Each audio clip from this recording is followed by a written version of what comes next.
Здравейте, скъпи таро приятели! Днес ще разгледаме една тема, която интересува много от вас. А именно на къде вървят отношенията ви с намислен от ваш човек. Понеже това е четене от общ характер, най-напред ще видим кой е човека, после кои си вие и на къде вървят тези отношения. Като последен въпрос, за да си направите сметка, четенето за вас ли е или не за вас. За лично четене се свържете с мен чрез месенджер на моята страница Божествена енергия или на сайтът ми със същото име. И така да започнем. Кой човек ще дойде сега тук при нас и дали вие ще го разпознаете? Кой е човекът?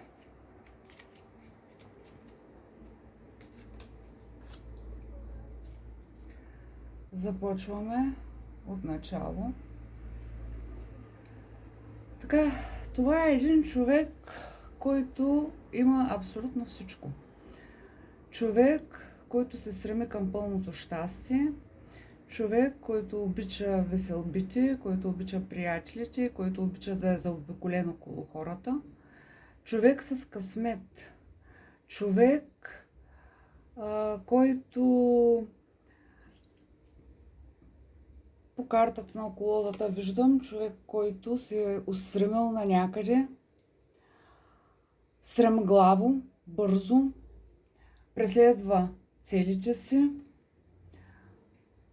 Когато има да свърши нещо, той го прави с хъс, с устрем. Човек, който е задоволен като цяло, но и човек, на който му липсва нещо, за да бъде щастието му абсолютно цяло и пълноценно. Мога да кажа още, че това е човек с късмет. Така, каквото иска, му се получава. Човек на веселбите, на разнообразието.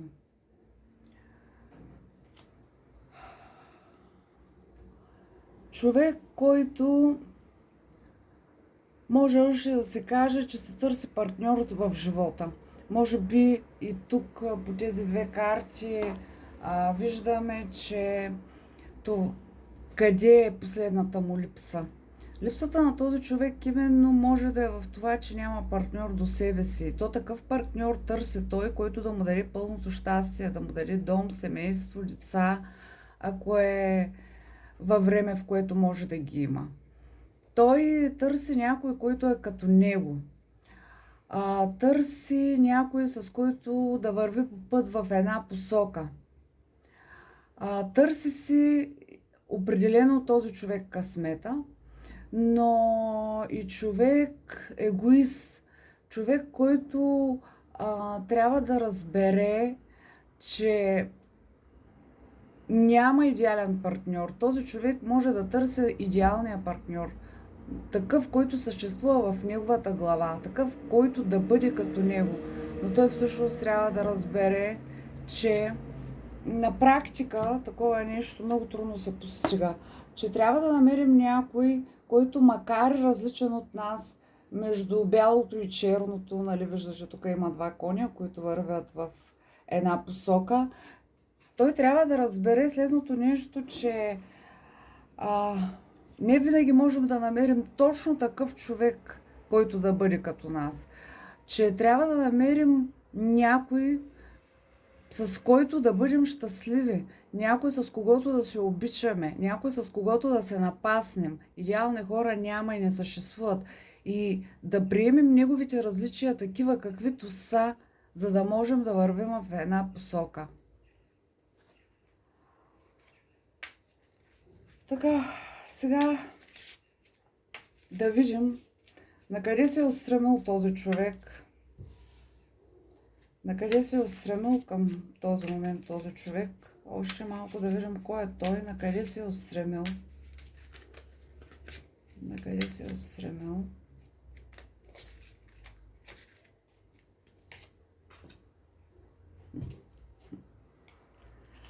Да. Човекът определено иска връзка. Определено иска връзка и точно това, което говорих преди малко, тази връзка да му даде пълното щастие. Иска да изгаря от страст. Човека, който е до него, да имат еднакво да се обичат, да бъдат еднакви в финансово положение, да имат еднаква любов. Всичко да бъде равно, тук той иска. Ето, вижте, тук той се е устремил към един дявол. Един дявол и вижте тук тези двама души как така горят в страст, горят в любов, горят от емоция, горят. Обаче много трудно тук можеш да намериш точно такъв човек, който е абсолютно еднакъв като теб. И я да видим, защото този дявол може да ни вкара в някакъв непрекъснат порочен кръг, който да сменяме партньорите си, да влизаме в отношения, които не са за нас, търсейки идеала, който ни трябва. Но този човек се устремил, иска промяна. Каква промяна иска този човек? Този човек може би иска някакво партньорство, но така както се е устремил с този дявол, той е днеска с една жена, утре с друга жена, взема си това, което му трябва и в същото време в главата, в ума му на този човек, ето тук вижте, той е с някаква жена до себе си. Устремявайки се да търси партньорство, нали, за себе си, този човек сменя жените, днес една, утре с друга, но в същото време в главата му стои, в сърцето му стои някаква определена жена. Само че тази жена, която стои в неговите, денонощно в неговите мисли, той не вижда бъдеще, не вижда перспектива с нея. Поради това, че да речем, тя не отговаря на тези му изисквания, които той търси в дявола. Примерно финансовите въпроси. Примерно може тя да е някаква ледена кралица, да не отговаря на страстта му, не може да не е достатъчно богата, може тази жена да е омъжена, принадлежаща на друг, но той да се върти с нея в един порочен кръг и не може да отреже тези окови. Този човек също може да има семейство. За други от вас казвам няколко варианта, защото тук ще ме гледат доста хора. Може да има семейство, но в същото време да се е впуснал в извънбрачни връзки.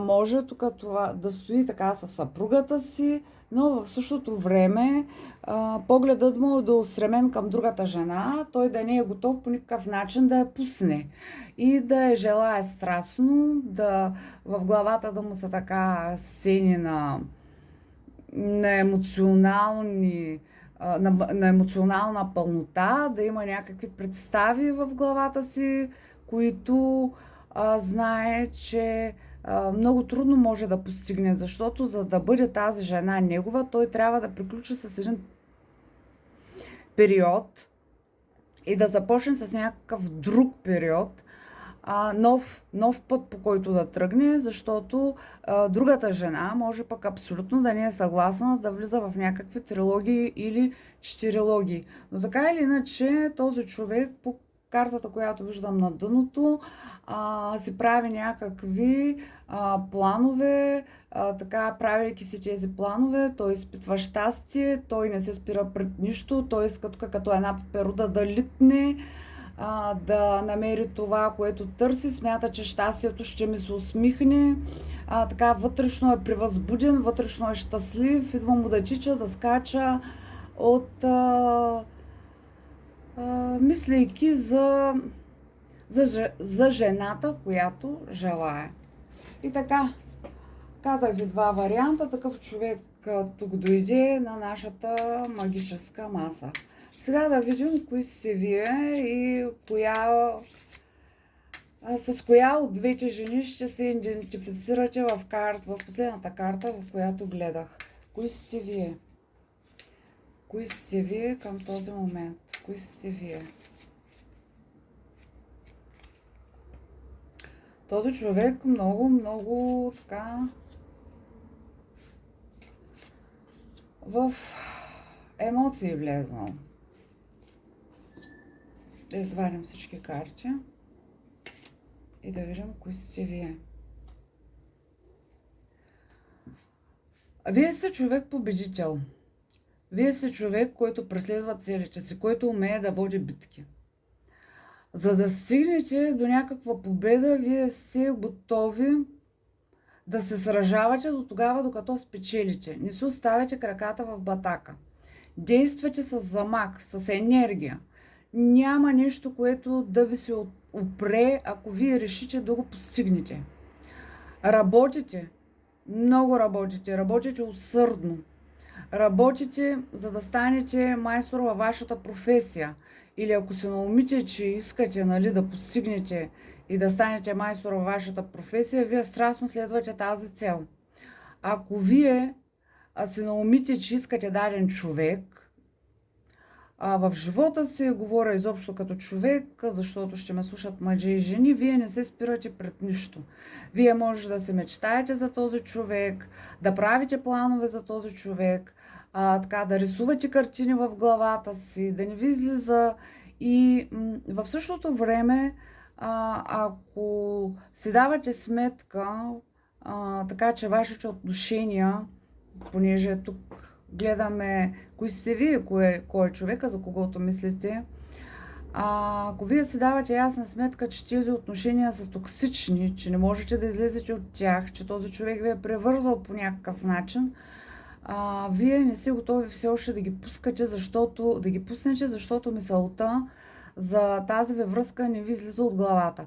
Макар да знаете, както човека, както и вие, че трябва да има някаква промяна, че така не може да продължава вечно.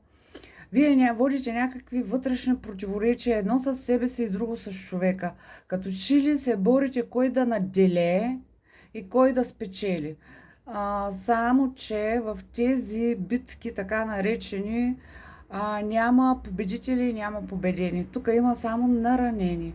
Но така или иначе, по това, което виждам, с този човек може да имате, някой от вас може да е в брак. Така, затова тук излизат тези карти. Аз предупредих, че тук може да има и хора в брак.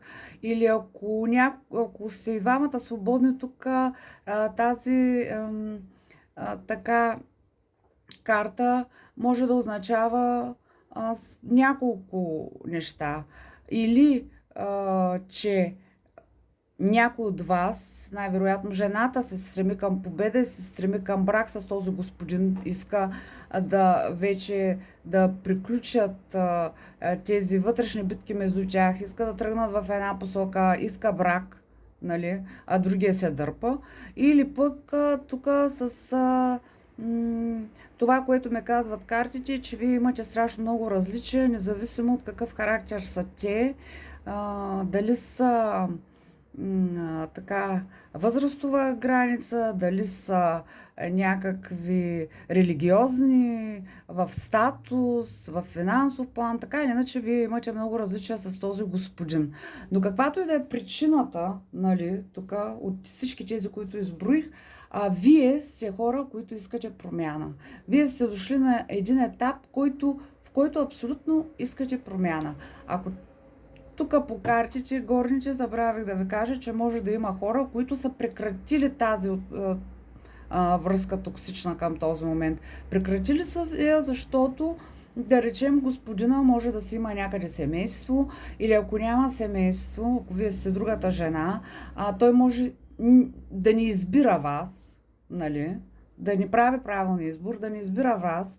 Вие знаете, че ще се въртите в една така токсична връзка и да сте отрязали този господин или той да ви е отрязал към този момент, да нямате абсолютно никаква комуникация с него, но така или иначе към този момент, който и да ме слуша тук, вие сте готови за някаква промяна, кардинална промяна. Много от вас искат да тръгнат по нов път, да вижда такъв път, по който да вървят и да виждат, че това, което дават, то рано или късно ще има резултат. Много от вас пък искат, ако са прекъснали отношенията си, искат тези отношения да се възродят отново, да започнат отново. Та или иначе, да видим на къде вървят отношенията ви към този момент. Каквато и ситуация да сте сега, да видим на къде вървят отношенията ви към този момент. На къде вървят? На къде вървят отношенията ви към този момент според висшите сили?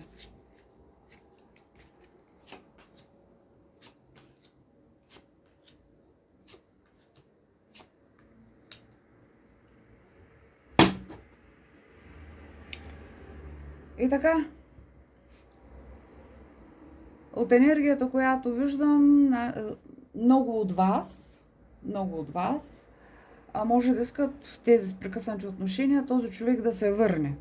Така, но този човек към този момент се е тръгнал. Той просто се е заминал и така ви е оставил с тежко наранено сърце да бършите сълзите си, да страдате и да сте в един емоционален капан. Мога да ви кажа, че към този момент вие трябва абсолютно и здраво да се заземите, като една жена, която знае какво иска от живота, като една жена, която много пъти е воювала, много пъти се е сражавала, образно казано, преминала е през много битки. Трябва да се заземите, трябва да останете стабилни, трябва да разберете, че този човек няма да ви донесе така абсолютно нищо добро, че ако продължавате да вървите към него, вие ще бъдете отново наранени, защото на къде вървят тези отношения, виждам, че този господин може отново да се върне към вас. Вселената ще ви даде шанс, но той ще се върне отново изгарящ от страст. Той ще се върне така, мимолетно ще дойде. Изведнъж ще дойде, но той не идва с някакви сериозни отношения. Той не идва към вас с сериозен проблем. С сериозно решение на проблема, извинете. Той отново идва, така с надъхан, с някаква страст, така да си докаже, че вие му принадлежите и така нататък. Вие обаче, дали ще позволите този господин, защото може така да се отвори шанс, господина да дойде, така отново да разбуни духовете, отново да попаднете в емоционален капан, отново да се вземе това, което иска. И после този господин отново да се тръгне. И аз ви съветвам по тези карти, вие да се заземите стабилно, да не забравяте какво сте преживели в миналото, как той си е тръгнал и ви е изоставил, независимо в каква позиция сте. Да си помислите.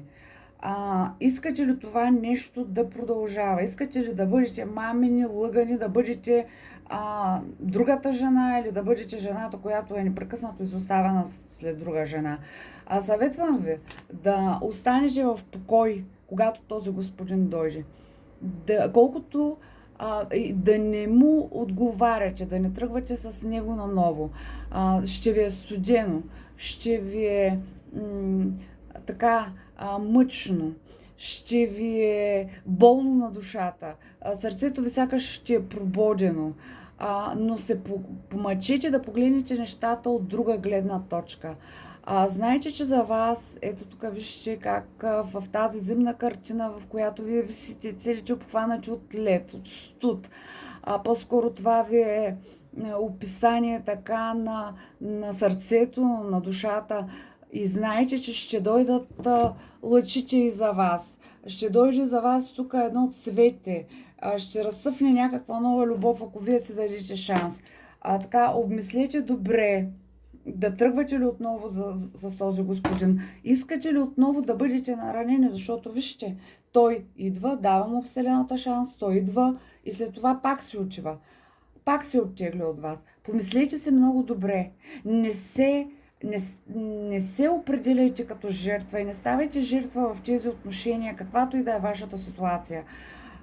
Знаете, че нататък в колата, ето виждам, знаете, че тук в тези отношения съдбата ще се намеси, не кой да е друг, а самата съдба ще се намеси.